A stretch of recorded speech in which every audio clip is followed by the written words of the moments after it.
So, Brian, introduce yourself.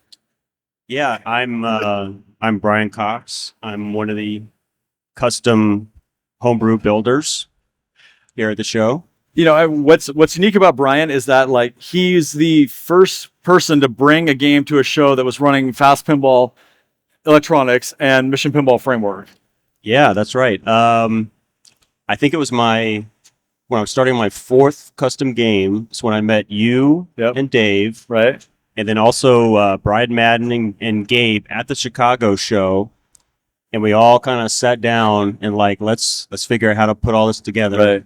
And then that game was Tattoo Mystique. That game gets every time I'm at a show, there's somebody that comes up and says, "There's two questions I get asked: Why didn't I bring my portable pinball machine? And why is Tattoo Mystique not here?" Yes. Why is Tattoo Mystique not here? It's one of those games that I think maybe similar to some of the other builders that you put so much time and effort into it, but it gets to a point where you can't even open it without potentially breaking it. And so it's one of those things where if I were to even just transporting it might cause it to Just leave it safely over there, and it's not broken. It won't break. A lot of the other games, because I think I'm on number 8 for custom, but Okay. almost like 20 2.0 games. Wow. But as I've gotten more mature in that process, Right. they're a lot more stable. So I feel a lot more comfortable actually bringing those newer games to the shows. Should we pause for a moment until this announcement stops? And we're Right. back. And we're back. So we're talking about you're 8 games in now. You're finding better ways to do things. Yeah, so roughly 8 custom games. And so I was actually very similar to John there. I did virtual simulations first. Okay. At the very beginning. And Tail of the Dragon was actually one that I had seen done in visual pinball. So I was starting out in visual pinball, not just to design the games, but it's actually a way of figuring out, does the game actually make sense to build? Is this even fun? Is it even Yeah, fun? right. Exactly. So I would do 2 or 3 games virtually, Okay. and then just figure out which ones were fun to the point where you were playing it and you're I have to actually build this game. And so the first 3 or 4 I did virtually. I got to the point where I was comfortable enough with understanding the shots and how things flow that I could Right. then just sort of either just cat it up, or like Mike Becker and some of the others, you just sort of free hand it on a piece of wood. Right. There's a lot of different ways to go about it, but usually at some point I do put it into CAD. Well, it's interesting that you talk about the different times that you've done it, because I think that, even when we've told people it's start off with the standard lower third, and we say you can almost have a template that buy these certain parts, lay your lower third, and then do the top. And I used to get the pushback from people that say, well, how would you know that that's the right way to do it? In my game, I like to do it this way, or in my experience, I like to do it this way. And I usually look at that as the big differentiating factors. You've got to do it a few times to know what it is you like, the style of layout you like. So it sounds to me like when you're developing almost those conventions that you like. Yeah, and another thing too is, and maybe one of the reasons I actually got into custom building is that sometimes you actually want to play the game that you like the most, Right. But maybe it's not available. In my case, I actually decided that I was going to just make the game that I wanted because I couldn't find Okay. it, and I just pulled all of the shots that I really liked from different games. Okay. And some of that was just studying the history of the games, studying the virtual simulations. Right. That's a good source of information. Yeah.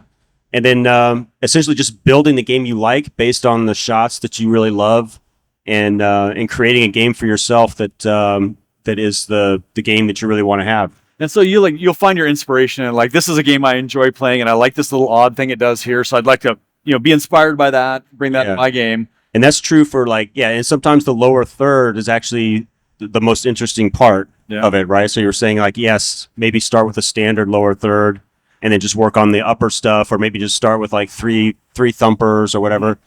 But I'm also a big advocate for being really creative in the lower third. Well, and I think that's the thing is like I always describe pinball as like it's a canvas, right? So what is cool about pinball is it's like there's things that we trust it or that we know this makes it pinball. You change it too much, it's not pinball anymore. So I would say you can't create art with unlimited resources. You got to have it limited. And I think that's what I appreciate most about pinball designs is like, look at the world that was created under glass. Yeah. I actually deliberately try to simplify as much as possible. Like, don't overcomplicate it. Right. But then try to be as creative as possible within those constraints to make the rules more interesting. But I try to avoid like overly complex mechanisms. But try to create, you still need that little bit of magic. Right, there has to be some kind of magic thing that helps people to like get more engaged in the game. Like almost every pinball game has one thing that only that game has. Right, it has some special feature that that game only has. It's like those memorable like special things. It's like I think that again, never made a full pinball machine. Like I'd spent some time with one of my coworkers for a while. We were working on a Peanuts theme. And there was one concept that I was really into was the idea of having a Red Baron mode that was basically like, it was Snoopy's doghouse and it had a servo top that rotated. One half of it was sleeping, the other he's piloting the Red Baron. So that was the thing, that was the whole driver of wanting to make that whole playfield. Of course, I couldn't 3D model it, so actually Michael Rourke down in Portland modeled that up and it existed. So great, we got this piece now. I got to build the rest of the machine around it. Yeah. So again, it's every game has to have like one central piece that's unique to that game, right? So you do a lot with these existing playfields. So you take kind of an artist pass at it, and you give it, it's that rich, it's like tailoring of that. It's like changing colors and things like. Talk about that. Yeah, I think it's really interesting. Right, and back to like some of your other questions, like what is the hardest thing for you in pinball, okay, right? Sure. Yeah. And so I think that. One of the reasons I sort of shifted to the 2.0 games is that, and maybe this is a challenge a lot of the homebrew people have, is that getting like high quality artwork on the playfield is probably one of the hardest things you can do, right? So if you really want like a production level game, that's sort of like the biggest next step. Right. And so I got to a point where the custom games, I was taking them to a certain level, couldn't quite get it production quality, and so I decided to shift gears a little bit. And there's a picture there of the Star Trek. So that's a CPR Star Trek playfield. And so essentially the idea of starting with like 100% high quality production playfields and then trying to customize those as much as possible, create new rules for those. So it's sort of a way of trying to satisfy that idea that like taking the game all the way to the end where it's like production quality. So it is a little bit of a trade-off because there's a limit to what you can do with the customization and the artwork, obviously. But I think the exciting thing now is that I think we're actually getting to the point where people are just barely, we're almost there to where you can get like high quality production playfields made with the artwork and the clear coat and everything else like that. Yeah. Well, I do want to highlight too that like a lot of the things that I've seen you do in games, it's you're almost like locked into the traditional side of it. Keep it traditional, but then you push it in new ways and stuff like that. And even down to like over the booth, everyone's holding the metal pieces you've recreated. So it's not only like the 3D printer stuff we can do nowadays. Now it's like through Sencut Sens, you can design and recreate mechs that you just can't get anymore. Right. That's a fascinating thing to watch. Yeah, in terms of the technology that's available today. So not just like all the fast hardware. Sure.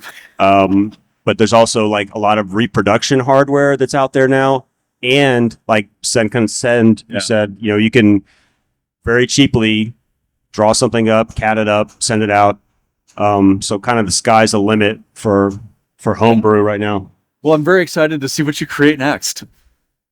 Right on. Thank you so much. See what you create next. Yeah.